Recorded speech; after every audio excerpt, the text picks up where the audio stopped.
Microsoft Fabric was announced this week. It's an SaaS end-to-end data analytics platform.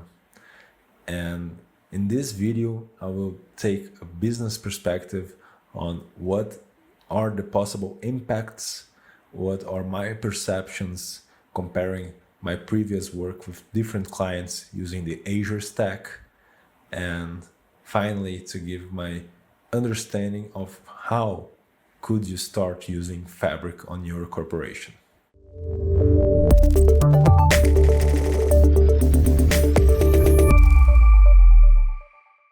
Microsoft has an extensive portfolio of data components. They are so good, but they also lack some level of integration. That integration, it can become a real pain in the ass after some time. And that is what, by my perception, I see that it's what Fabric is trying to solve. It's trying to solve integration first, and also it brings a lot of AI capabilities to the table.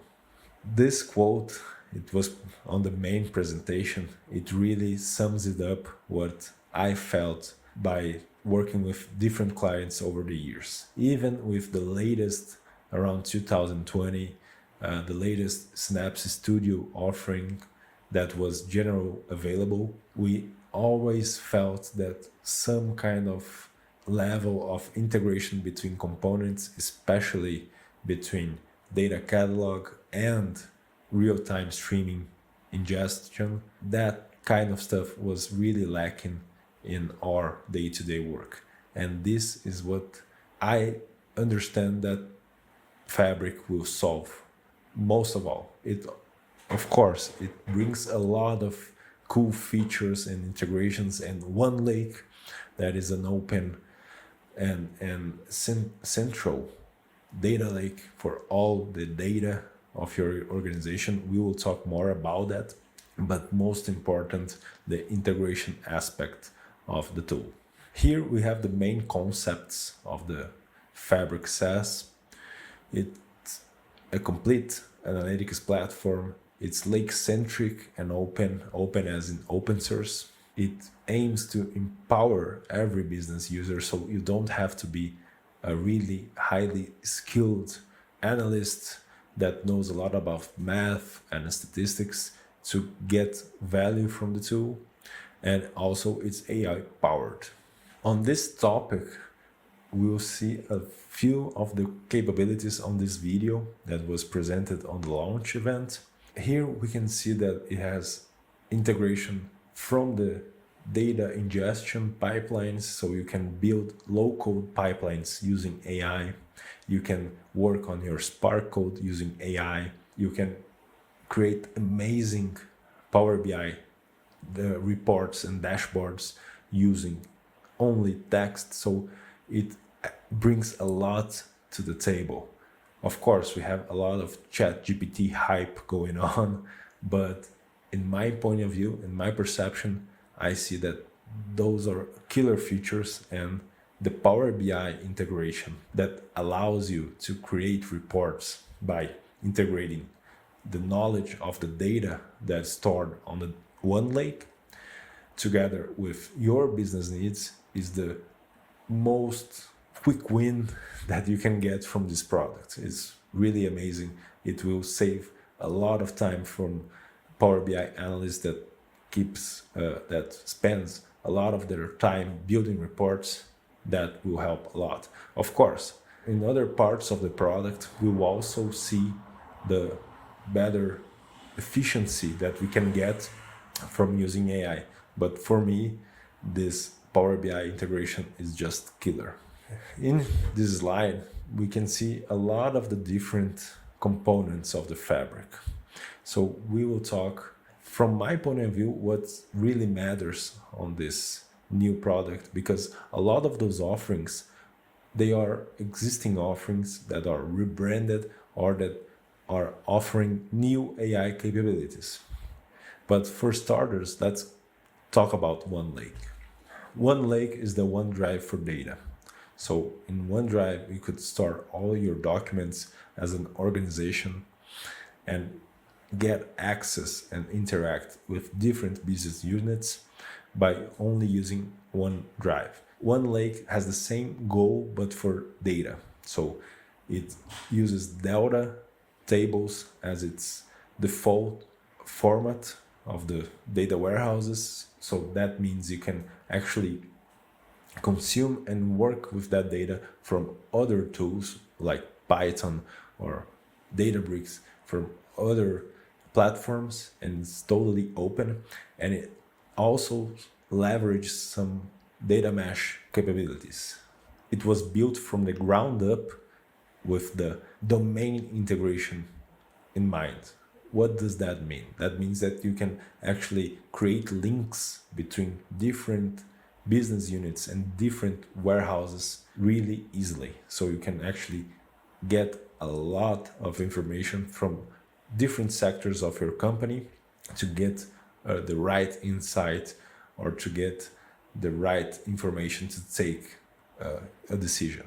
So this is really cool because it's built from the ground up. You don't have to implement a full data mesh architecture to get the benefits from this. So here we're going to talk more about each component that is currently available on Fabric.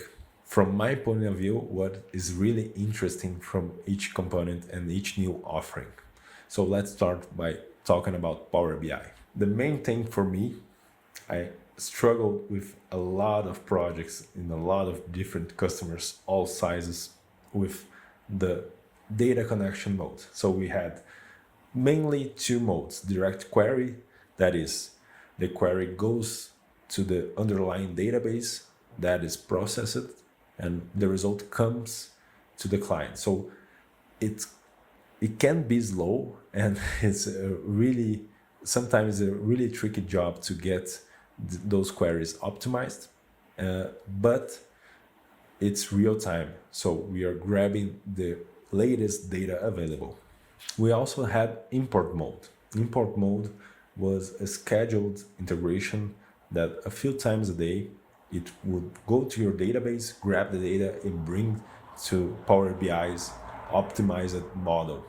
So the query was really fast, but the data was maybe a few hours late.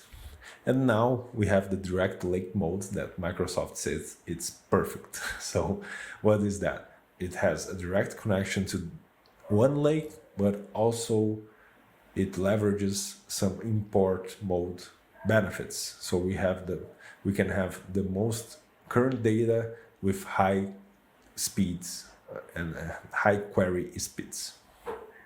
So now we are going to talk more about Data Factory. Data Factory is not all that different from the Data Factory that we have on Azure currently, but it has a really nice feature that is AI copilots. So we can actually create low-code data pipelines with text, with natural language. So this is pretty cool. I believe that this will save a lot of time from data engineers.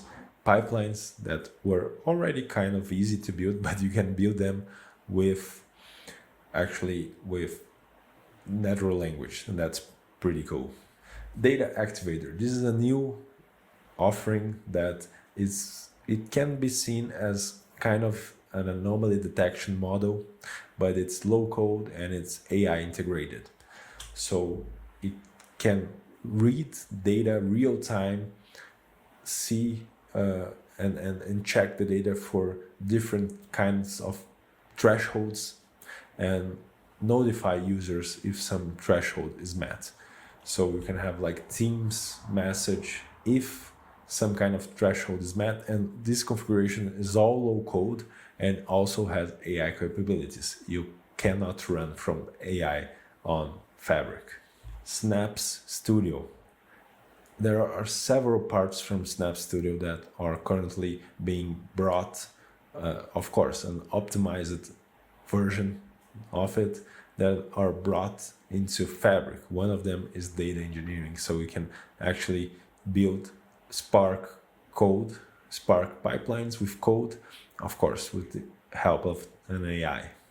Also, Synapse Data Science. This is really interesting because now Synapse Data Science is integrating ML Flow, which is an open source platform for making experiments, training, optimizing hyperparameters of your model, and it's bringing its integration to Fabric. So it's really interesting how it can leverage Azure machine learning. Now it's called Synapse machine learning, but also it leverages open source tools like MLflow. So this for an MLOps process is really, really good for a team that is used to working or has some kind of experience on open source tools. It can bring all their knowledge into this data analytics part of Fabric. For the data warehouse, we have a really nice difference from what we had in Synapse. That is, we have a lot of T-SQL support now. So besides from being able to create data warehouses on the OneLake, that is Delta format, we can also do some integrations in this component using T-SQL commands. So this is really nice. And also the managed side of this, because remember, Fabric is a SaaS. So we don't have to worry about clusters. We don't have to worry about cooldown times. We don't have to worry about startup times. It's all being managed by Fabric. This is also a nice improvement from what Synapse Studio was offering us. And last but not least, we have Synapse real-time analytics. So this is something that I personally, when working with several clients, always missed: the integration of a real-time streaming component directly to Synapse Studio. And now with Fabric, we got it. So the real-time analytics on Fabric is leveraged by the Custo engine. So we have really fast queries. We have the OneLake integration as well. This is really, what, from my point of view, something that was a big blank space on Synapse Studio, dealing with not only batching and micro batching, but also with real-time streams. So this, it has all the capabilities, all the integrations that you might hope for, and also leverages AI for creating the integration. So this is a central part for me, from my experience, from what I saw working with my clients, and what I saw was some business needs that was basically reporting but almost monitoring. So this is just great. I'm really hyped up for using this on production and actually seeing if we can reach that level of integration. And what is available now? We have a lot of those features in public preview, and my most wanted feature, that is the creation of reports using natural language on Power BI, is still on private preview. So this is the feature that I bet that will bring a lot of return really, really quickly. But we also have a lot of other cool components, especially on public preview. We have the OneLake component that's already up, so we can actually go and test, create data warehouses, create data sets, consume, because it's Delta, so its Delta format is open. You can consume it from Databricks, you can open from Python, Python script, you can use it from directly from Fabric. And in my point of view, and this is a closing argument, Fabric actually brings a lot of interesting things to the table. It's trying to be a one-stop shop for all your corporate data needs. But to get started right now, don't turn off your Synapse pipelines, your ADF pipelines. Do not do that. We need yet to see what are the real possibilities. We need to see how it really works in production, so we can start migrating our workloads to Fabric.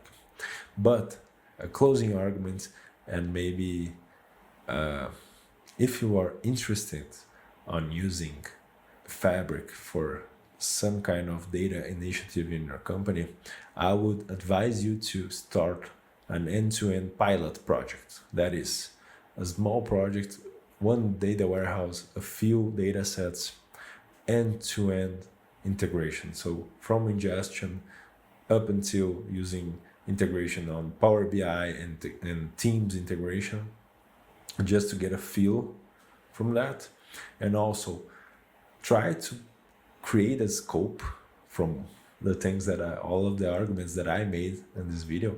Try to create a scope that is feasible in a small period of time, and try to scope something that has real business value, so you can have the board support on investing more resources on bringing different workloads and solving different issues with Fabric.